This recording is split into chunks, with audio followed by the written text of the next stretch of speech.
16. Una vez enterrado el teniente Angustina, el tiempo volvió a pasar sobre la fortaleza de la misma forma que antes. El comandante Ortiz le preguntaba a Drogo: ¿desde cuándo ya? Drogo decía: estoy aquí desde hace 4 años. Había llegado repentinamente el invierno, una larga estación. Caería la nieve, primero 4 o 5 centímetros, después, tras una pausa, una capa más gruesa, y después más y más veces. Parecía imposible echar la cuenta, quedaba mucho tiempo antes de que regresase la primavera, y sin embargo un día, mucho antes de lo previsto, mucho antes, se oirá resonar desde los bordes de las terrazas arroyuelos de agua y el invierno habrá acabado inexplicablemente. El ataúd del teniente Angustina envuelto en la bandera yacía bajo tierra en un pequeño recinto a un lado de la fortaleza. Encima había una cruz de piedra blanca con su nombre escrito. Para el soldado Lazar y un poco más allá una cruz más pequeña de madera. Dijo Ortiz: yo a veces pienso, deseamos la guerra, esperamos la buena ocasión, la tomamos con la mala suerte porque nunca pasa nada, y sin embargo, ya ha visto, Angustina. Quiere decir, dijo Giovanni Drogo, quiere decir que Angustina no necesitó la suerte, que fue bueno igual. Él era débil, y creo incluso que estaba enfermo, dijo el comandante Ortiz. Estaba peor que todos nosotros, efectivamente. Él, como nosotros, no se enfrentó con el enemigo, tampoco para él hubo guerra, y sin embargo murió en una batalla. ¿Sabe, teniente, cómo murió? Drogo dijo: sí, estaba yo también cuando el capitán Monti lo contaba. Había llegado el invierno y los extranjeros se habían marchado. Los hermosos estandartes de la esperanza, quizá con reflejos de sangre, habían descendido lentamente, y el ánimo estaba de nuevo tranquilo. Pero el cielo se había quedado vacío, el ojo buscaba inútilmente alguna cosa en las últimas fronteras del horizonte. Él supo morir en el momento justo, efectivamente, dijo el comandante Ortiz, como si le hubiera dado una bala. Un héroe, no hay más que decir. Y sin embargo nadie disparaba. Para todos los que aquel día estaban con él, las probabilidades eran idénticas. Él no tenía la menor ventaja, salvo quizá la de poder morir fácilmente. Pero en el fondo, ¿los otros qué hicieron? Para los otros fue un día más o menos como todos los demás. Drogo dijo: sí, solamente un poco más frío. Sí, un poco más frío, dijo Ortiz. También usted, teniente, podía haber ido con ellos, bastaba con pedirlo. Estaban sentados en un banco de madera en la terraza más alta del cuarto reducto. Ortiz había ido a ver al teniente Drogo, que estaba de servicio. Entre ambos se establecía día tras día una buena amistad. Estaban sentados en un banco, envueltos en sus capotes, las miradas abandonadas a sí mismas, en dirección al norte, donde se acumulaban grandes nubes informes llenas de nieve. Soplaba de vez en cuando el viento septentrional, helándoles las ropas encima. Las altas cimas rocosas a la derecha e izquierda del desfiladero se habían puesto negras. Drogo dijo: creo que mañana nevará también aquí, en la fortaleza. Es probable, respondió el comandante sin mucho interés, y calló. Drogo dijo aún: nevará, siguen pasando cuervos. La culpa también es nuestra, dijo Ortiz, que perseguía un obstinado pensamiento. Después de todo, a uno le toca siempre lo que se merece. Angustina, por ejemplo, estaba dispuesto a pagar caro, nosotros no, en cambio, y quizá esa es la cuestión. Quizá pretendemos demasiado. A uno le toca siempre lo que se merece, efectivamente. Entonces, preguntó Drogo, entonces, ¿qué deberíamos hacer? Oh, yo nada, dijo Ortiz con una sonrisa. Yo he esperado demasiado ya. Pero usted, ¿yo qué? Márchese mientras aún está a tiempo. Regrese a la ciudad, adáptese a la vida de guarnición. Después de todo, no me parece usted el tipo de quien desprecia los placeres de la vida. Hará mejor carrera que aquí, desde luego. Y además, no todos han nacido para ser héroes. Drogo callaba. Usted ha dejado pasar ya 4 años, decía Ortiz. Ha conseguido cierta ventaja de antigüedad en la carrera, pero piense cuánto más le habría servido quedarse en la ciudad. Se ha apartado del mundo. Nadie se acuerda ya de usted. Regrese mientras aún está a tiempo. Con los ojos clavados en el suelo, Giovanni escuchaba, mudo. Ya he visto otros casos, continuó el comandante. Poco a poco se han habituado a la fortaleza, se han quedado aprisionados aquí dentro. No han sido capaces ya de moverse. Viejos a los 30 años, efectivamente. Drogo dijo: Lo creo, mi comandante, pero a mi edad. Usted es joven, prosiguió Ortiz, y lo será aún cierto tiempo, es verdad. Pero yo no me fiaría. Con que deje pasar otros 2 años, bastan solo 2 años. Retroceder le costaría demasiado trabajo. Se lo agradezco, dijo Drogo nada impresionado. Pero en el fondo, aquí en la fortaleza, se puede esperar algo mejor. Será absurdo, pero usted, si es sincero, debe confesar. Quizás sí, por desgracia, dijo el comandante. Todos, más o menos, nos obstinamos en esperar, pero es un absurdo. Basta con pensarlo un poco, y señalaba con una mano hacia el norte. De ese lado nunca podrá venir una guerra. Y ahora, además, después de la última experiencia, ¿quién quiere que lo crea aún en serio? Hablaba así, y mientras tanto se había levantado, mirando siempre al septentrión, igual que en aquella remota mañana, sobre el borde de la altiplanicie. Drogo lo había visto mirar, fascinado, los enigmáticos muros de la fortaleza. Habían pasado 4 años desde entonces, una respetable fracción de vida, y nada, absolutamente nada, había sucedido para justificar tantas esperanzas. Los días habían escapado, uno tras otro. Unos soldados que podían ser enemigos habían aparecido una mañana en los bordes de la llanura extranjera, después se habían retirado tras inocuas operaciones limítrofes. La paz reinaba en el mundo. Los centinelas no daban la alarma. Nada permitía presagiar que la existencia habría podido cambiar. Igual que en años pasados, con idénticas formalidades, avanzaba ahora el invierno y los soplos del cierzo producían contra las bayonetas un débil silbido. Y allí estaba todavía el comandante Ortiz, de pie en la terraza del cuarto reducto, incrédulo respecto a sus propias y prudentes palabras, mirando una vez más la landa del norte, como si sólo él tuviera derecho a mirarla, sólo él derecho a quedarse allá arriba, no importaba con qué finalidad. Y Drogo fuera un buen chico que no estaba en su lugar, que se había equivocado en sus cálculos y que mejor haría en regresar. 17. Hasta que la nieve de las terrazas de la fortaleza se puso blanda y los pies se hundían en ella como en légamo. El dulce sonido de las aguas llegó repentinamente de las montañas más cercanas, aquí y allá, a lo largo de los salientes.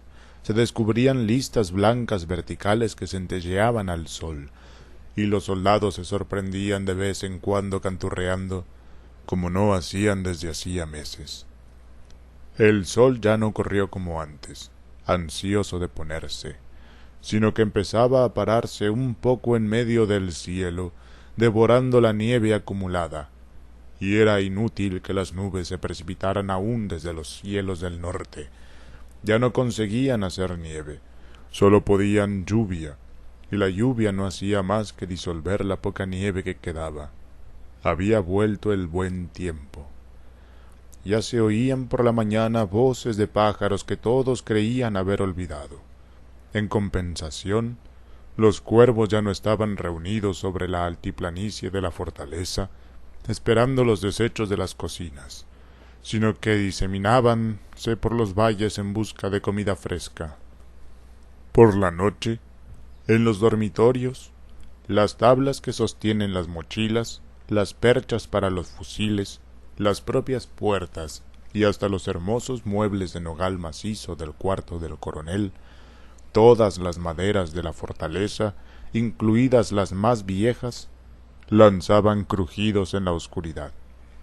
A veces eran golpes secos, como pistoletazos.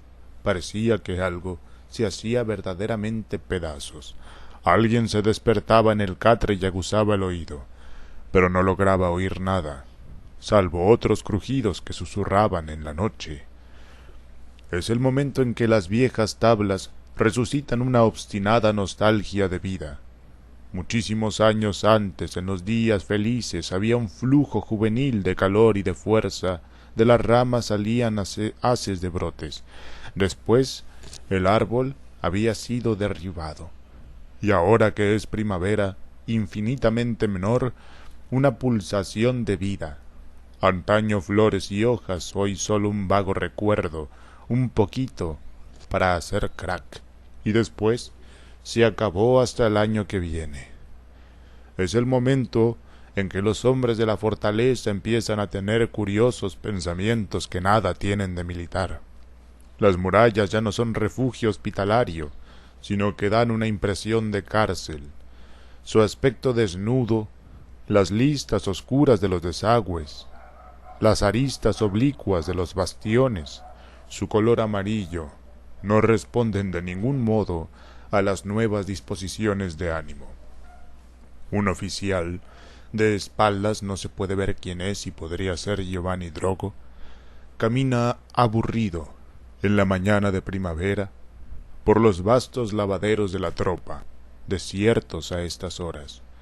No tiene que hacer inspecciones o comprobaciones. Da vueltas sin más, solo por moverse. Por otra parte, todo está en regla. Las pilas limpias, el suelo barrido, y ese grifo que bocotea no es culpa de los soldados. El oficial se detiene mirando hacia arriba a una de las altas ventanas. Los cristales están cerrados. Probablemente hace muchos años que no los lavan y en las esquinas cuelgan telarañas. Nada que conforte de algún modo el ánimo humano. Sin embargo, detrás de los cristales se consigue descubrir una cosa que parece un cielo. Ese mismo cielo, piensa quizá el oficial, ese mismo sol ilumina simultáneamente los sórdidos lavaderos y ciertas praderas lejanas. Las praderas son verdes y han nacido hace poco pequeñas flores de un presumible color blanco. También los árboles, como es debido, han echado hojas nuevas. Sería hermoso cabalgar sin meta por el campo, y si por un caminito, en medio de los setos, avanzase una hermosa muchacha, y cuando pasáramos a su lado a caballo nos saludase con una sonrisa. Pero qué cosa más ridícula. ¿Son admisibles en un oficial de la fortaleza Bastiani ideas tan estúpidas? A través de la polvorienta ventana del lavadero, por extraño que pueda parecer, se logra ver también una nube blanca de agradable forma. Nubes iguales navegan en este momento sobre la ciudad lejana. Gente que pasea, plácida, las mira de vez en cuando, contenta de que el invierno haya acabado. Casi todos visten trajes nuevos o remozados. Las mujeres jóvenes llevan sombreros con flores y ropas de colores. Todos tienen un aire satisfecho, como si esperaran de un momento a otro cosas buenas. Al menos antaño era así. ¿Quién sabe si ahora habrá llegado una moda distinta? Y si en un alféizar hubiera una guapa muchacha, y cuando pasáramos por debajo nos saludase sin ninguna razón especial, nos saludase amistosamente con una hermosa sonrisa. En el fondo, son cosas ridículas, boberías de colegial. A través de los cristales sucios se descubre, al sesgo, un trozo de muralla. También está inundado de sol. pero no se desprende de él alegría. Es la parte de un cuartel. Haya sol o luna, para la muralla es absolutamente indiferente. Basta con que no nazcan obstáculos a la buena marcha del servicio. La muralla de un cuartel y nada más. Y sin embargo, un día, en un lejano septiembre, el oficial se había quedado mirándola casi fascinado. Entonces esas murallas parecían custodiar para él un severo aunque envidiable destino. A pesar de que no lograba encontrarlas hermosas, se había quedado inmóvil durante unos minutos como ante un prodigio. Un oficial vaga por los lavaderos desiertos. Otros están de servicio en los diversos reductos. Otros cabalgan por la pedregosa explanada. Otros están sentados en los despachos. Ninguno logra comprender bien qué ha sucedido, pero las caras de los demás le ponen los nervios de punta. Siempre las mismas caras, piensa instintivamente. Siempre las mismas palabras, el mismo servicio, los mismos documentos. Y mientras tanto fermentan tiernos deseos. No es fácil establecer con exactitud qué querría uno. Desde luego no aquellas murallas, aquellos soldados, aquellos toques de madera. Corre entonces, caballito, por el camino de la llanura. Corre antes de que sea tarde, no te detengas aunque estés cansado, antes de ver los prados verdes, los árboles familiares, las moradas de los hombres, las iglesias y los campanarios. Y entonces, adiós fortaleza. Detenerse aún sería peligroso. Tu fácil misterio se ha derrumbado. La llanura del norte seguirá estando desierta. Nunca jamás vendrán los enemigos, nunca jamás vendrá nadie a asaltar tus pobres murallas. Adiós, comandante Ortiz, melancólico amigo que ya no eres capaz de apartarte de esta bicoca, y como tú otros muchos. Os habéis obstinado demasiado tiempo esperando. El tiempo ha sido más rápido que vosotros, y no podéis empezar de nuevo. Giovanni Drogo sí, en cambio. Ningún compromiso lo retiene en la fortaleza. Ahora regresa a la llanura, vuelve a entrar en el consorcio de los hombres. No será difícil que le den algún encargo especial. ¿Acaso una misión en el extranjero, en el séquito de un general? En estos años, mientras él estaba en la fortaleza, habrá perdido muchas buenas ocasiones. Pero Giovanni es todavía joven, le queda todo el tiempo posible para remediarlo. Adiós, pues, fortaleza, con tus absurdos reductos, tus soldados pacientes, tu señor coronel que todas las mañanas, sin que lo vean, escruta con el anteojo el desierto del septentrión. Pero es inútil, nunca hay nada. Un saludo a la tumba de Angustina. Quizá fue el más afortunado de todos. Al menos él murió como un verdadero soldado. Mejor, en cualquier caso, que en el probable lecho de un hospital. Un saludo a su habitación. Después de todo, Drogo durmió honestamente en ella cientos de noches. Otro saludo al patio, donde también esta noche, con las formalidades de costumbre, se alinean las guardias entrantes. El último saludo a la llanura del norte, vacía ya de ilusiones. No lo pienses más, Giovanni Drogo. No te vuelvas hacia atrás ahora que has llegado al borde de la altiplanicie y el camino está a punto de hundirse en el valle.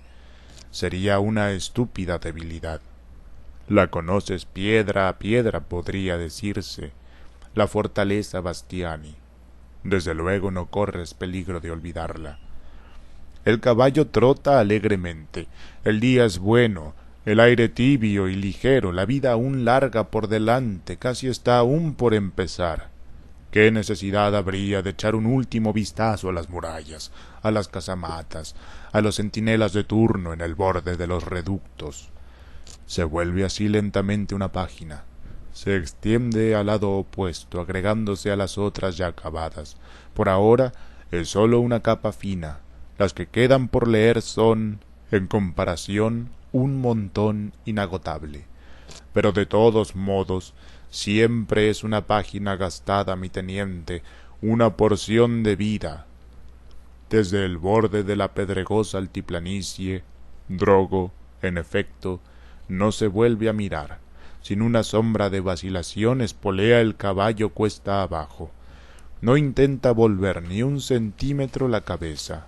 Silba una canción con pasable desenvoltura, aunque le cueste trabajo.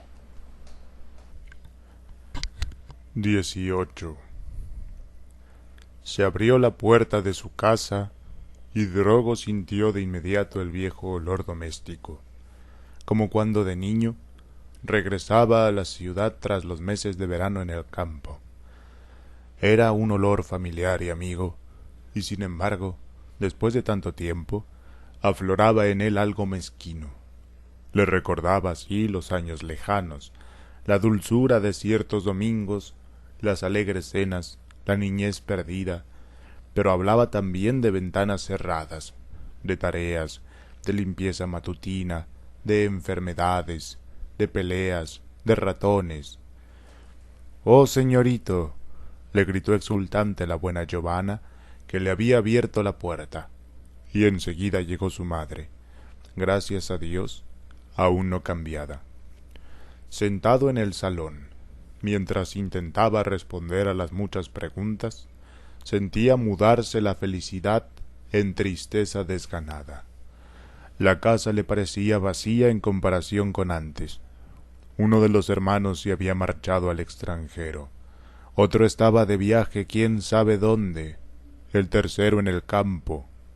Solo quedaba la madre, y también ella tuvo que salir un poco después para una función de iglesia donde la esperaba una amiga.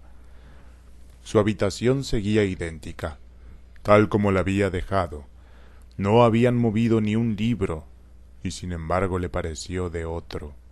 Se sentó en la butaca, escuchó el ruido de los carros en la calle, el intermitente vocerío que llegaba de la cocina. Estaba solo en su habitación, su madre rezaba en la iglesia, sus hermanos estaban lejos, todo el mundo vivía, pues, sin necesitar para nada a Giovanni Drogo. Abrió una ventana, vio las casas grises, tejados tras tejados, un cielo caliginoso. Buscó en un cajón sus viejos cuadernos escolares, un diario que había llevado durante años, ciertas cartas. Se asombró de haber escrito él aquellas cosas. Ni siquiera se acordaba, todo se refería a extraños hechos olvidados. Se sentó al piano, intentó un acorde, volvió a bajar la tapa del teclado, y ahora se preguntaba. Extranjero, vagó por la ciudad en busca de viejos amigos. Los supo ocupadísimos en negocios, con grandes empresas, con la carrera política. Le hablaron de cosas serias e importantes, fábricas, vías férreas, hospitales. Alguno lo invitó a comer, alguno se había casado, todos habían tomado caminos distintos y en 4 años se habían vuelto ya lejanos. Por mucho que lo intentase, aunque quizá ya no era capaz, no conseguía que renacieran las charlas de antaño, las bromas, los modismos. Vagaba por la ciudad en busca de viejos amigos, y habían sido muchos, pero acababa encontrándose solo en una acera, con muchas horas vacías ante sí antes de que cayera la noche. Por la noche se quedaba fuera de casa hasta tarde, decidido a divertirse. Todas las veces salía con las consabidas y vagas esperanzas juveniles de amor. Todas las veces regresaba desilusionado. Empezó a odiar la calle que lo conducía solitario a su casa, siempre igual y desierta. Hubo en esa época un gran baile, y Drogo, al entrar en el edificio en compañía de su amigo Vescovi, el único que había recobrado, se sentía en las mejores disposiciones de ánimo.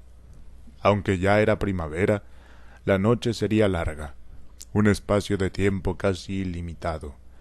Antes del alba podían suceder muchas cosas. Drogo no estaba en condiciones de especificarlas exactamente, pero desde luego le esperaban varias horas de incondicional placer. En efecto, Había empezado a bromear con una muchacha vestida de violeta y aún no habían dado las 12. Quizá antes del día habría nacido el amor. Pero el dueño de la casa lo llamó para enseñarle detalladamente la mansión. Lo arrastró por laberintos y galerías. Lo tuvo relegado en la biblioteca. Lo obligó a examinar pieza a pieza una colección de armas. Le hablaba de cuestiones estratégicas, de chistes militares, de anécdotas de la casa real, y mientras tanto pasaba el tiempo. Los relojes se habían puesto a correr espantosamente. Cuando Drogo consiguió liberarse, ansioso por volver al baile, las salas se habían ya semivaciado. La muchacha vestida de violeta había desaparecido. Probablemente ya había regresado a su casa. En vano Drogo trató de beber. En vano rió sin sentido. Ni siquiera el vino le servía ya. Y la música de los violines se hacía cada vez más débil. En cierto momento tocaban literalmente en el vacío porque nadie bailaba ya. Drogo se encontró con la boca amarga entre los árboles del jardín. Oía ciertos ecos de un vals mientras el encantamiento de la fiesta se desvanecía y el cielo se ponía lentamente pálido con el alba próxima. Al ponerse las estrellas, Drogo se quedó, entre negras sombras vegetales, a ver alzarse el día, mientras una por una las carrozas doradas se alejaban del palacio. Ahora también callaron los músicos, y un lacayo vagó por las salas bajando las luces. Desde un árbol, exactamente sobre Drogo, llegó agudo y fresquísimo el trino de una avecilla. El cielo se volvía progresivamente más claro. Todo reposaba silencioso en la confiada espera de un buen día. En ese momento, pensó Drogo, los primeros rayos del sol habrían alcanzado los bastiones de la fortaleza, y a los centinelas friolentos. Su oído esperó inútilmente un toque de corneta. Atravesó la ciudad dormida, aún inmersa en el sueño, abrió con exagerado ruido el portal de su casa. En el piso ya se filtraba por las rendijas de las persianas un poco de luz. «Buenas noches, mamá», dijo al pasar por el pasillo. Y de la habitación, al otro lado de la puerta, le pareció que, como de costumbre, como en los días lejanos cuando regresaba a altas horas de la noche, le respondía un sonido confuso, una voz amorosa aunque rebosante de sueño, y siguió casi apaciguado hacia su cuarto, cuando advirtió que también ella hablaba. «¿Qué tienes, mamá?», preguntó en el vasto silencio. En ese mismo instante comprendió que había confundido el rodar de una carroza lejana con la querida voz. En realidad, su madre no había contestado. Los pasos nocturnos del hijo ya no podrían despertarla como antaño. Se habían vuelto ajenos, como si su sueño hubiera cambiado con el tiempo. Antaño, sus pasos le llegaban en sueños como una llamada establecida. Todos los otros ruidos de la noche, incluso mucho más fuertes, no bastaban para despertarla. Ni los carros por la calle, ni el llanto de un niño, ni los aullidos de los perros, ni las lechuzas, ni una contraventana que se bate, ni el viento en los aleros, ni la lluvia o el crujido de los muebles. Sólo le despertaba el paso de él. No porque fuera ruidoso, Giovanni incluso caminaba de puntillas, por ninguna razón especial, solo porque él era su hijito. Pero ahora ya no. Ahora él había saludado a su madre como antaño, con la misma inflexión de voz, seguro que con el familiar ruido de sus pasos se había despertado. Pero nadie le había respondido, salvo el rodar de la lejana carroza. Una estupidez, pensó, una ridícula coincidencia podía ser.